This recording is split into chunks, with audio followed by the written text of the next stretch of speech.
Out here on the University of Illinois campus, the sun is shining and the sky is a clear blue. But the same cannot be said for students of the University of South Florida, St. Petersburg. Kaylee Stone, a student at St. Petersburg in Tampa, evacuated to her hometown in Illinois just last week to avoid Hurricane Ian. I was scared to death of what was going to happen because I've never had this experience before. So I was like, how bad is this going to be? Like, everybody's downplaying it.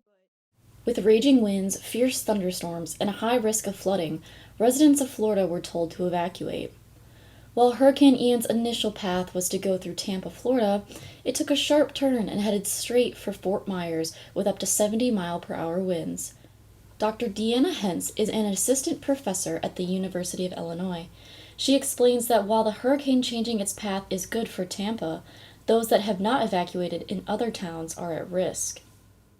One challenge about that, though, is of course, if things change again and the situation becomes more severe in that region, if people have not evacuated, then the likelihood that they may need to be rescued goes up. Those that chose to stay despite the evacuation warnings are experiencing extreme flooding and risk damage to their homes or personal belongings.